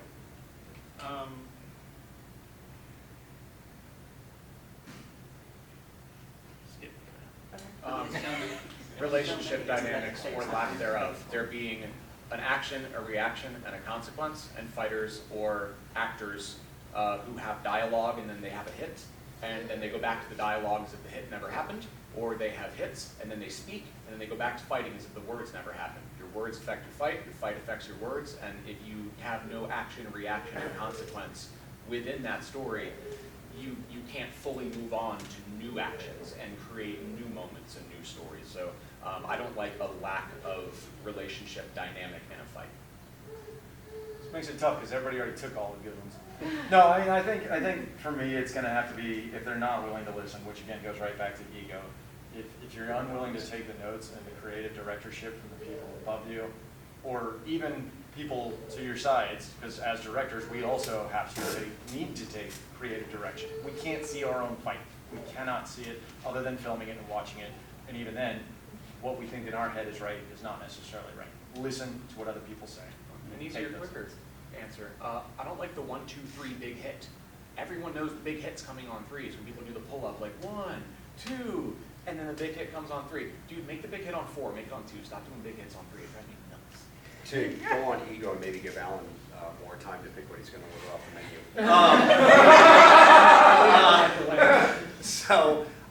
As far as ego and prima donnas and things like that, there's an old army idea that I am not fighting this war for my country. I'm not fighting this war for a flag. I am in this foxhole next to my friend, and I'm trying to keep them alive. I am in this for this guy right here, this gal right here. So I put my ego on a shelf. A lot of times people will see me do this. That means shelve it. Put it on a shelf. If I don't get along with somebody, but we're paired together to do a job, take my issues and put them on a shelf. I have the rest of my life to be pissed off at him. But we're in a job right now. If Wolverine and Cyclops can get together and get the job done, so can we. So shelve it. And also, you're not in this for you. You're in this for your fight partner, AKA the guy in the foxhole with you. My pet peeve is fight directors and directors that don't care about people. Okay. Meaning everyone is a problem to them and not people. I think that a lot of times that happens a lot, especially with the pressure and stress. It happens to a lot of fight directors. Is people start becoming more problems than people, and they view them as such. And if you lose touch with that, you'll start creating a hierarchy of people, of who are good people and who are bad people. And people are just people, they're good people. And people have bad days. They have days where you look at them and say, that's who they are, off of a choice that they made that was bad. But they're just people, and they make mistakes. And I think it's more important to give people grace and try your best to listen to what people are saying. You know, it's cheesy, but before you reach for a hand, you should reach for the heart. And I think that's very important. There's a lot of people. Wasn't me. There's a lot of people that I talk to that don't like people, and when I hear them, I know that they don't know those people because they don't care to know those people. They've already categorized them where they want them, and they're a problem, and they're not people. I want to add on that because I think it's really important not to have the last word or something. I'm sorry, but I was talking about this with Teresa earlier. I think that because of social media and because of the world we live in, and everything just seems to be getting faster. I know I sound like an old man, but everything seems to be getting faster and faster. We are losing, and I have heard this multiple times, grace. You're a people, and I'm a people. Give them grace. Don't forget to give some to yourself as well, but give them grace. And don't forget that you're human too, as a director. You are fallible. And as you walk out of this workshop this weekend and somebody cuts you off in traffic, you don't know what they're going through in that car. Our initial reaction may be, "Arr!" Take a breath. Man, there's so many times, how many news things do you see on your social media feed? Take a breath. Grace is like willpower. It's like any muscle. The more you work it, the stronger it gets. I will say Sunshine, I'm so blessed that I'm married to Sunshine because she teaches me so much about grace. I will yell at people or get mad at people, and she's always there to say, what about this? They could be doing this. They could be going through that. Have you thought about this? I'm like, no. And she's taught me a lot about grace, so thank you, Sunny. I love you. That's on film. All right. So I'm gonna ask the next one, which is sort of similar, but I think it lends itself toward good stuff as well as pet peeves. What is a stage combat hill that you are willing to die on? Oh, I'm backing up so I'm not in reach of anyone hitting me. Safety first. Yep. Safety first. Again, that one director I was telling you about that was from the SAFD, the Society of American Fight Directors. They're all like prima ballerinas because they have to do a show 6 times a weekend and whatever. And then you have the Renaissance Festival people, and the SAFD look down on the Renaissance Festival people like they're backyard wrestlers. And the Renaissance people look down on the SAFD like they're prima ballerinas. You find that sweet spot somewhere in the middle, be the day walker between the two of them. But no matter what, the hill that I will die on is safety first. Back up. All right. It's a really controversial thing. Dude, all right, I don't care. Block with the flat. Block with the flat. Swords bend one way, and it's with the flat. You also spent $700 on your new sword. Now it's serrated. You have to file it. You're also swinging a serrated weapon at your partner. But also, beyond for the audience, in areas of high tech, where it's bing, bing, bing, bing, bing, bing, bing, bing, bing. If one sword is flat and one sword is true, it shows the audience in that high-tech sequence who is on the defense and who is on the offense, even for that small millisecond. I block with the flat. I teach block with the flat. Block with the flat. Oh, Everybody can have one! No. Hell yeah. Actually, that's really good, because this is tough, because again, I agree with TJ entirely. Safety is always number one. I'm not going to go too deep into that. That was like one of the first messages in my class yesterday. But I'm going to also expound on this. I'm going to take it and I'm going to say, know your weapon. Because yes, block with the flat is absolutely amazing, but that is also somewhat dependent on the steel and the sword and the maker. Certain swords do not block with the flat because they're going to fucking break. And I'm sorry, they're going to break and you're going to get cut in the head. I apologize, I'm so bad. Yeah, no, but blocking with the flat is also accurate. I mean, it's things, those are good. But weapons, like, I've had so many weapons break on me over the years because they weren't designed necessarily for the impacts that you're taking. My first hammer broke my first year at Lady of the Lakes on the handle because it was pine. Dumb. Make sure you're using the right materials and things like that.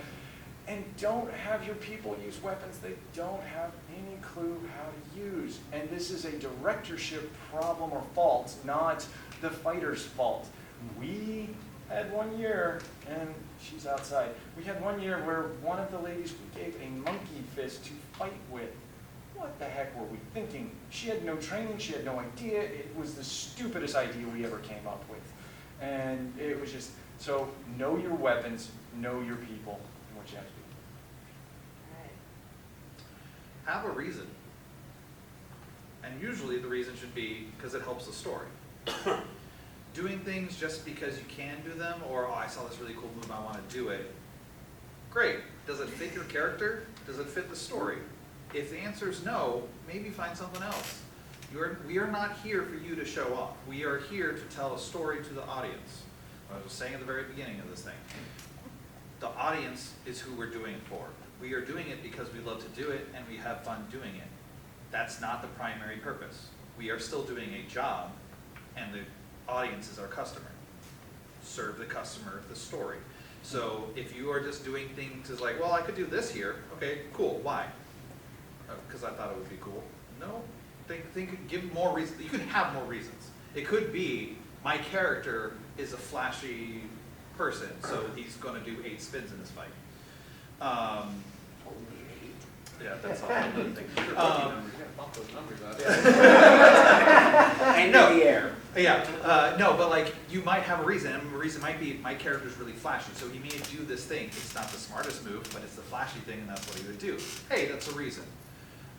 It tells the story more. It tells your character to the audience more. But to do the thing just to do it, forgetting your audience, doing things just for you and your castmates because it's your inside joke. Those are all things that drive me crazy. The audience, do it for the audience, and find the fun in it. It's really hard for me for a combat hill to die on, just because flexibility creates creativity and variety. And so, you know, if he was saying to me, I'm never going to attack with the, you know, the true edge of the blade, or parry with the true edge of the blade, I would say, all right, cool. You're not going to look like that other guy who's fighting. That's fucking awesome. I have 2 different looking fights when we go out there. Well, Flexibility. the thing is, some of these hills that we have chosen, each of us has a hill. It's not the end all be all. We're not carving this into stone tablets or anything like that. And like what you just said, yeah. What you just said, I was like, I don't agree with that, but it's individual. I think some of these things can be individual to the scenario. Because like I said earlier, I had a Captain America do a front tuck over Blade, who just got roundhoused in the gut. And then the SAFD person, well, why did you do that? What was your motivation to do that? Like, he's a superhero character. And see, that's the other thing. If you have like a cool move, find a reason. Maybe you don't have a reason, well, find one. And when you find one, then it's going to inform how you do that cool thing and why it makes sense to be in here. And if you can't answer that, that's when you need to reconsider. If it's because, well, he's a superhero, it's a superhero show, there are certain expectations and tropes that the audience wants to see, and this helps fulfill that. That's a reason. It's not a hill to die on, but I really like this find a reason. I'm so big about reasons, action, reaction, consequence. There needs to be a reason. And the 2 things that I've learned over my directorial period, whether you're writing a fight or you're writing a story, anytime that you have the word and. So we're gonna do this, and then, and we're gonna do this, and then, and we're gonna do this, and then. Every single time, replace and then with therefore, so that that previous action furthers the story, the fights, and things like that. I like that idea of, you know, kind of having a reason. So I would always replace the words and then with therefore for that action, reaction, consequence, and that has helped me immensely. On a similar vein, take out the word just. It's just because this, that, there, or it's just because, or I just wanna. You're making it an excuse instead of a reason.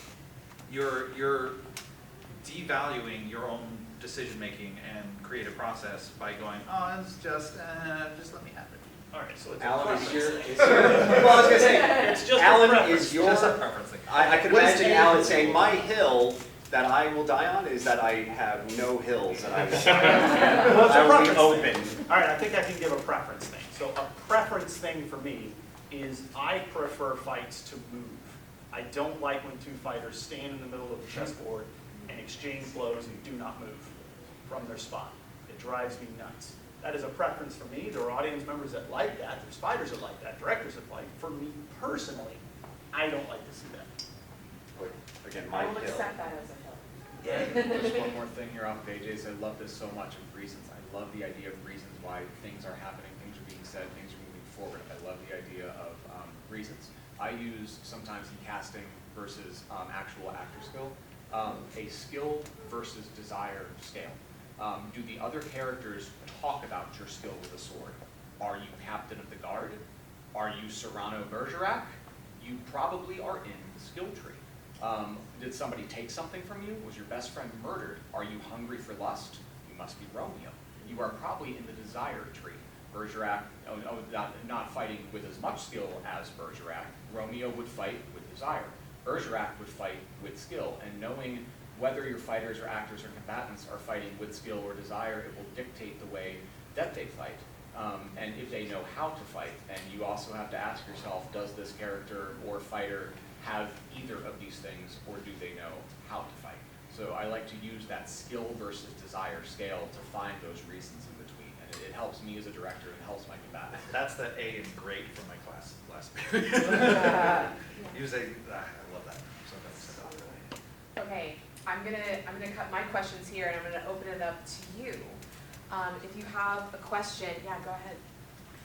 When you have assistants or a fight team under you, how do you go about figuring out how to apply them? Seems like a big So, question. yeah, I handpick my assistants. So I already know what their strengths are going to be. I know what they're good at doing. Typically, I'll pick somebody I know is going to be really good with unarmed. I pick someone that's going to be really good with story. And I pick a really good technical person. Because most of the people I pick also have multiple weapon training. They've trained in 5, 6, 7 different weapons.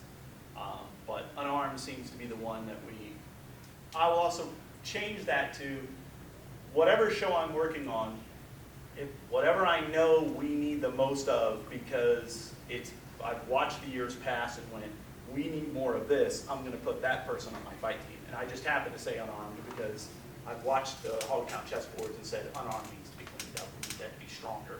So I had to make sure I have an unarmed person on my team. And then I have my technical person who cleans up distance, spacing, lines, foot spacing, different things like that. And then I have my story person that is very much driven to say, okay, what's the purpose of the story, how is it supporting the story, and stuff like that. diversify the strengths. Yeah, I try to diversify the strengths as much as possible. Based on what is most needed? Yeah. I like to let them focus in smaller areas. Our entertainment director, our producer is doing producer things. Our entertainment director is putting together the story, the blocking, and the staging. The fight directors are handling the fights. Personally, I handpick my assistants and my captains. I like them to feel that they can go up to fights and make adjustments, and I don't need you to ask, can I make this adjustment to the fight? I trust you enough to just come tell me, hey, this looked a little off, they were doing 1, 2, 3, I changed it to 2, 4, 6, just wanted to let you know. Please adjust fights and the stories within the fights and the spacings of the fights all you want, but when it comes to the chessboard, the story, the blocking, the staging, that's not even up to me.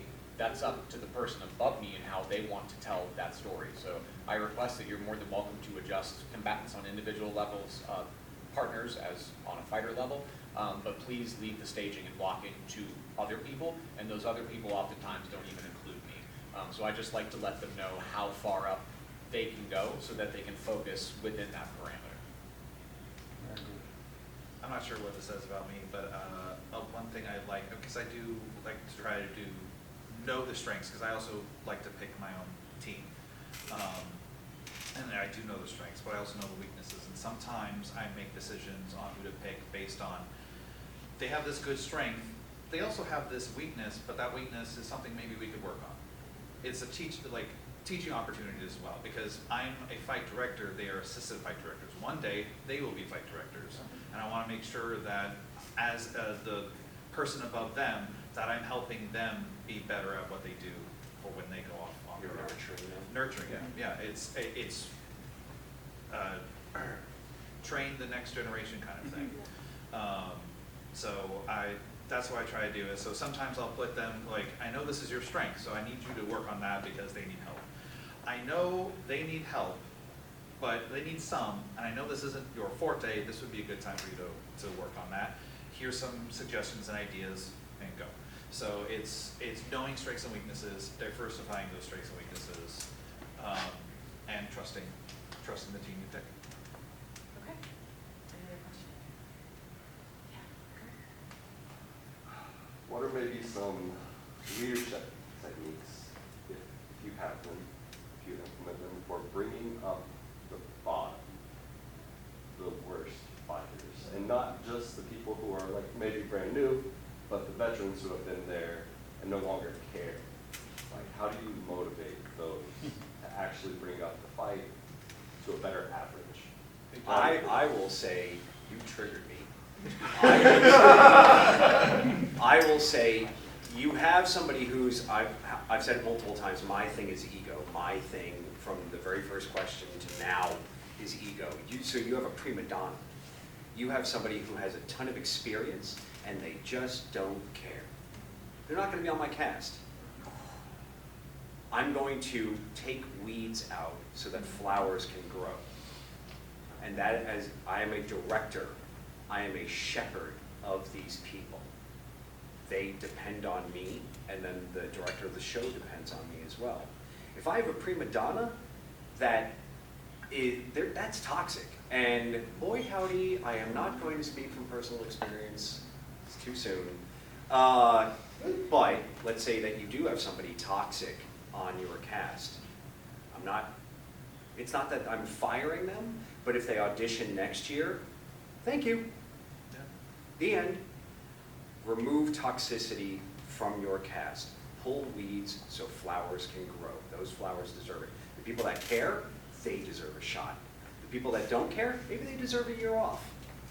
Maybe that'll give them time to reflect. Maybe they need that boot to the ass for them to say, like, gosh, maybe just because I am the hottest shit, I'm not impervious to hearing no. So I tell people all the time, or I ask them, when do you audition for a show? They'll like at auditions, and I'd be like, nope, you're auditioning every day. Every day. Every day. Your behavior during the rest of the rehearsal for this year is going to be affecting your audition for next year. are you bringing the team up, Yep. or are you pulling them down? And I have made those decisions. I have not cast people, and I'm like, they're one of the strongest fighters, they are a very strong actor. Nope. Because the rest of this production will suffer by having them trying to appease their own ego. So I'm the weird one here in that I like people with giant egos, toxic people. I'm a weird person this way because I First work. step is I will go out and find people that I know that are highly talented but are also prima donnas. I know that your favorite fighters are. Yeah, I will bring them in. I am notorious for getting a lot out of these people and getting them to work within a cast. And it really depends on the people and why their ego is there. I have used techniques in the past that have worked really well, and I would not use these techniques with everyone, but a technique I have used is negative reinforcement when I deal with people with egos. I'll give you a scenario, if somebody remembers this. We had a gentleman who fought in New York and was incredibly talented, one of the best fighters I've seen. And I wanted him to do a certain move. And I was showing him the move, and he was like, well, I'm not going to do it. My body doesn't work that way. And I said to him, okay, I can do it, but if you can't do it, I understand that not everybody has talent. And I walked away. And he was like, what'd you say? And I'm like, it's okay, you can't do it. Other people can. You're just not there yet. And then I walked away again. And he was like, no, I can fucking do it. I'm just saying my body doesn't feel comfortable. And I'm like, sure you can do it. And then I left. And guess what he did? He did the move and did it very well. And I came back and I was like, I thought you said you couldn't do it. And he was like, you're such an asshole.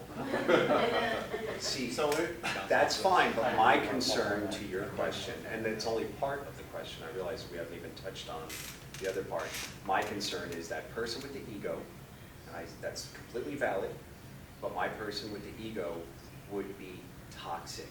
They are a poison pill in my in my case.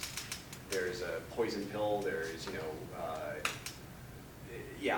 I don't want them affecting the rest of the cast. Now, the second part was people who probably have a great attitude, but they're brand new. How do you lift them up? Put them with people who have a good attitude and experience. Not just in a fight, but at lunch. You break for lunch and you leave the park and you go to a Chipotle or something, everybody gets lunch. Just encourage them. Hey guys, have you met, and just have them sit with you and then get up and leave after a couple of lunches. And now they're sitting with the A squad, the varsity. Yeah, they're sitting with the varsity. And I've been there just like, holy gee, and so it's outside, just like you're always auditioning. Every interaction with that varsity team is a potentially good interaction that will lift them up. And I was going to answer originally just from the bottom of the barrel question, like how do you bring up the bottom of the barrel to the cream of the crop, and just based on skill and talent and not necessarily ego. When it comes to ego, we see it really quickly. This is going to sound very unprofessional and might not be fun for that person. We cast you as a peasant. You don't get to be cool. You go and learn today. All right? So you just cast them as peasants. You fight with a stick. You wear a burlap sack. You don't get a cool costume. Oh, you're here for the passion and the love of it. How much do you love it? Enough to fight with a stick? Oh no, you only want to fight with sword? Get the fuck out. There's one gate. Leave the same way you came in. In my opinion, how you bring up the bottom of the barrel, you give them the most valuable thing in theater. You give them time. Time is, there's never enough of it. There's never enough of it when you're trying to put on a production. If somebody wants to change their choreo and they go, well, we're going to end, no. Anytime you hear the word and, add 10 minutes. Because you're going to have to go over that for at least 10 minutes to make sure they can do it safe. There is never enough time in the theatrical community. But if, rehearsal's over, 4 o'clock, I usually tell my combatants, if you guys want to hang out, I'm going to be here till about 5. If you want to run sequence, if you want to run footwork, if you have any questions for me, you give them what is the most valuable thing in theater, and that's time. And a lot of the time it takes that on an individual one-on-one level. I spent a lot of time just working footwork and sword work and pivots and other things where fighter up and up and be like, hey, that one thing you did, I didn't really, grab a sword, let's go. Spend 15, 20 minutes with them, just give them time. And I think that means the world to them, whether they know how important time is in theatrics, because there is never enough of it, so any minute and every second of it you can have is immensely valuable. Simply be patient, be empathetic, and give them time. I'm going to try to be real fast. I know we're running out of time. Go for it. Okay, so 2 things with this. First off, direct conversation. Cool, I'm not going to cast you next year, whatever. That doesn't tell them what they did. You have to talk to them. You have to have conversations. You have to have honest, open communication. You say, look, you are bringing the rest of the team down by doing this, and we're not going to have space for you next year. We may cut you this year if you continue doing what you're doing. You have to be able to communicate this. But now I'm going to yell it out. Not yell at it, but totally throw all of that stuff in the complete opposite direction, because you can also have toxic fight directors. And when some fight director comes up and says, hey, please do this maneuver. This happened to me years ago. There was one of my fight directors. He was like, I don't like the way you're doing it, switch, do this, put your other leg to this way, and I moved, and I started feeling it, and I knew if I continued moving, my ankle was going to break. I know my body better than anybody else out there, and if you try to tell me to do it, it's not that I can't do it, I can do whatever the heck I want to make sure I'm going to do, it's just, I know my body, I know my limits, I know what those limits are, and you're going to try and goad me off of that when you don't know what is actually feeling in my body? No, he was the toxic one there, and he ended up actually also leaving that year, getting whatever. But you've got directions both ways, and you need to, as TJ keeps harping on, check the ego. We all have that ego. And you have to, as a fight director, remember that the fighter knows themselves. Even though we believe in them, we believe they can do more. Sure, I can do more. Cool, I've been training forever. But my body also moves very differently from a Tim, from a Cody, from everybody else. We have to let them determine what is truly correct. We try to encourage as best we can. But I like to ask questions. Like my class today, the first thing I did was, here's the title of the class. What does that mean? I didn't start telling you what I thought. I wanted to see what you guys thought first. So what I like to do is ask questions, walk me through, basically either walk me through your thought process, or let me ask you questions to walk you through my thought process. Maybe a little bit of both. So like, I'll ask like, well, you want to do this, but what about this element?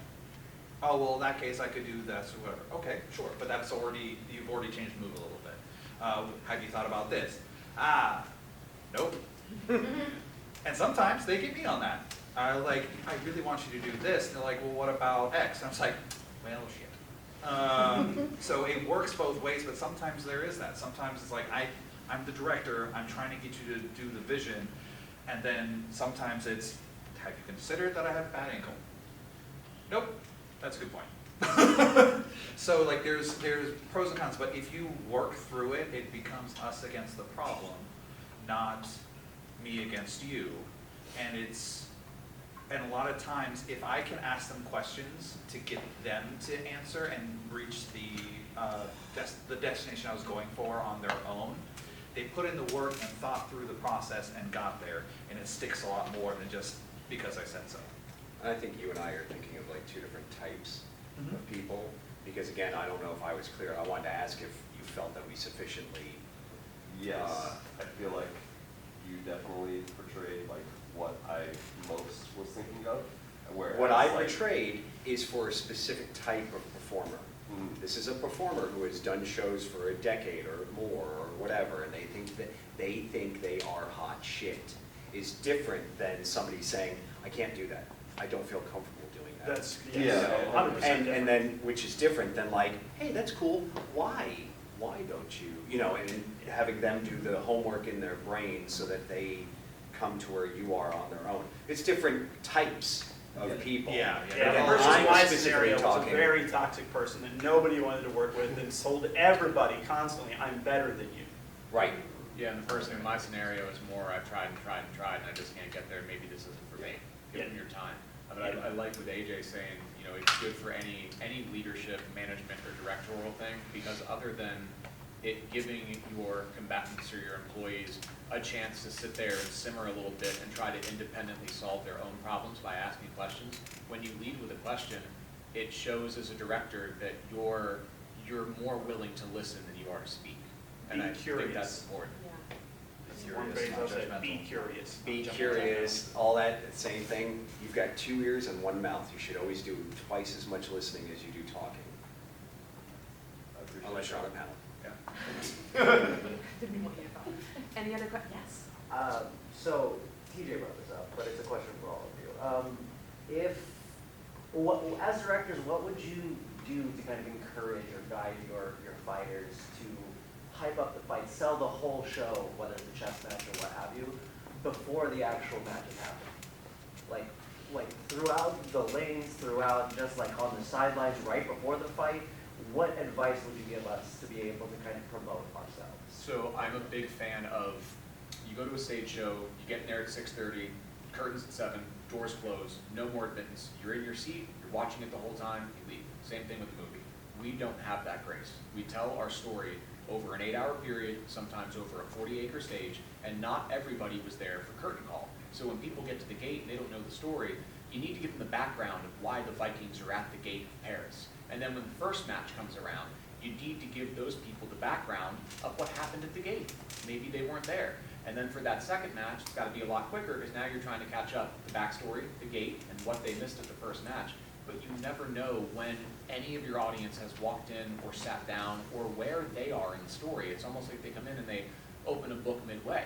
So in my personal opinion, one of the best things you can do is always be playing catch up. Always be trying to vocalize and with physical motions of, oh, what you just missed, and oh, this just happened, or join us later for this. You always want to catch your audience up on the story, so when they put their ass in their seat for your show, they're caught up on the same bookmark as everybody else. They don't feel like they're opening a book mid-page. So like the last that- time on Dragon Ball Z. So, yeah, and Pretty that's much. great for the audience.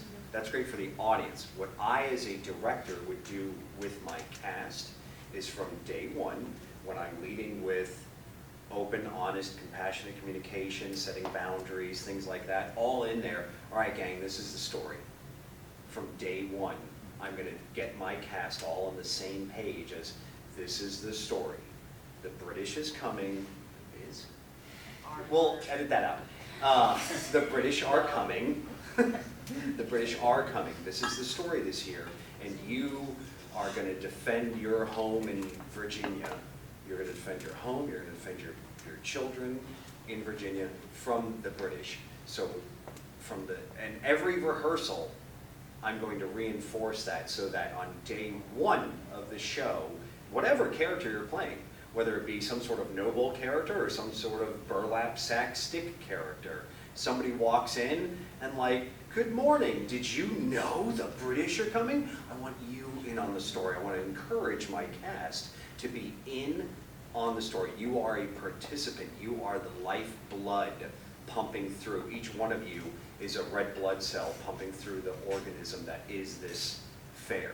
So to recap, be a little bit more well-researched and continue to remind people how they can jump in the middle of things. And I want to build on what both of them just said with that. So the knowing the story and being able to tell the story, but not also just the story, but know various different character elements. So of course you want to always talk about yourself to try and get people interested in your character and what you're going to be doing.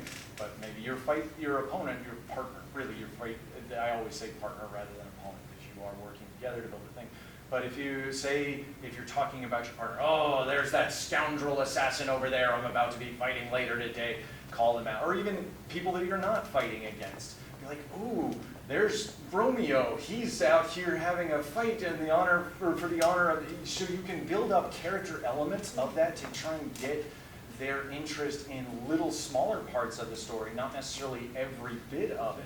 Of course, that's all going to be entirely dependent on your interaction with the patrons, but you can find so many different little ways to pull little things to gather the interest of that patron, be it the full story, be it the individual character elements, or, hey, I got this really cool thing that's going to be going on as part of that. So Yeah, you introduce, one second. Introduce yourself and introduce how you play into the larger story. That's it.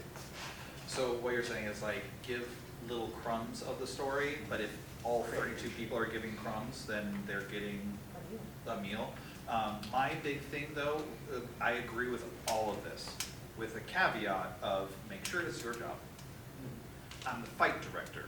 I direct fights. Mm-hmm. Depending on your organization, the lane work might be not your job.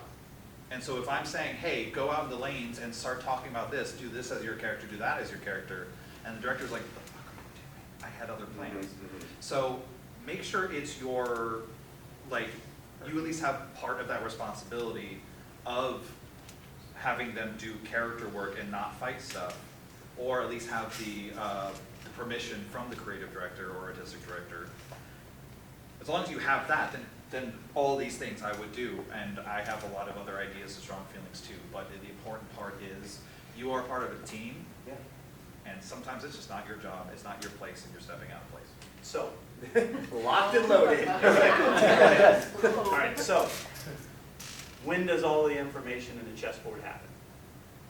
Just tell the audience, when does it happen? No, when the chessboard's about to happen. During the move, during the specific chess moves, Well, typically, it all happens at the beginning. There's an info dump. Yeah. Yes. It all happens at the beginning. Yeah. When is the majority of your crowds there? Or let me rephrase that. When does your stands completely fill up the way you want? Second fight. Second fight. So, wouldn't it make more sense to have your info dump during your second fight?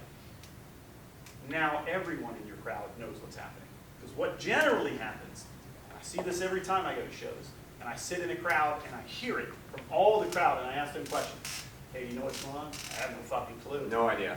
And it's because people don't show up on time. They show up when they've heard action, when they hear cheering. They come in on your second fight. So when your second fight happens, that's when you should do your info dump. That's when you should give everybody your story and everything, because now your crowd is filled. And you won't have people that are going, I have no fucking clue what's happening. And you'll have 25% of your people going, I know what's happening. So my advice is, if you can find a way to make it work, info dump later in your scene, not right at the beginning. Right. All right. Thank you, gentlemen. I Thank you. appreciate you all very much. Thank you for the And, questions. and thank you, Yes, audience, thank you all. for your questions as well. This was awesome. I hope we get to do it again. I could go for another 2 hours. I know. It's not fun. What? None of us talk too much. Thanks, everybody. Thanks. Thank you. Good questions.